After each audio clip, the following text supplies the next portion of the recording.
Americans aren't really buying what Joe Biden is selling on his countrywide tour promoting Bidenomics. He's trying to convince us that Bidenomics is working.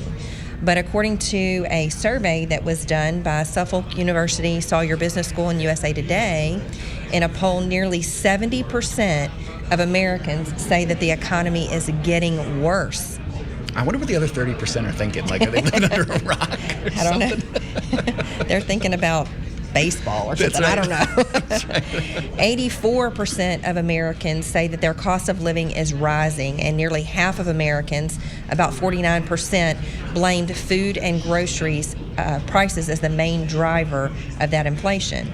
In this article, one of Biden's 2020 voters, somebody who voted for Biden in 2020, said that they are barely making ends meet and that their food budget alone has gone from $800 a month to $1,500 a month. Wonder if she's going to be voting for him again. Yeah, seriously. Another Biden supporter said that his rent has gone from $900 a month to $1,650 a month. And only 34% of Americans say that they approve of Biden's handling of the economy. However, Biden's top economic advisor insists that Bidenomics is working at a press conference as recent as last Wednesday.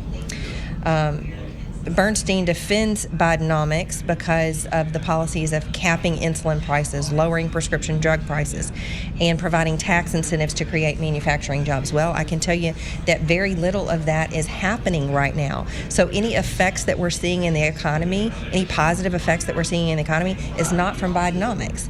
I mean, insulin is capped for Medicare, but that's for less than 4 million Americans. Yep. We've got a population of somewhere between 330 and 340 million.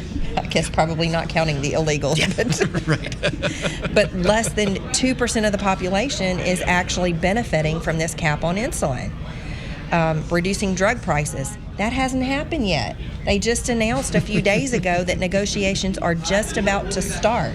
And by the way, this was a policy that Donald Trump talked about a lot during his term. Yep. The CHIPS Act, that's another thing that they're touting, but it provides almost $54 billion pretty much just to bribe companies to do business here in the United States, give them money rather than just giving them an environment that is friendly to running a business with low taxes, reasonable regulations.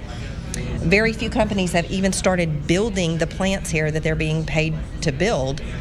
And they're having trouble even finding the workers to build the plants, much less people to work in them. So tell me again exactly how Bidenomics is helping. You know, Speechless. I honestly couldn't tell you. Right. I did a quick calculation in just the short time that Biden has been in office. Inflation is up about 18%. So we hear the numbers, we just heard the numbers reported that, CPI is down to, 3.7%. Yep. But if we go back to the beginning of Biden's term, we're paying more, and Americans know it, and that's why, they're not buying it.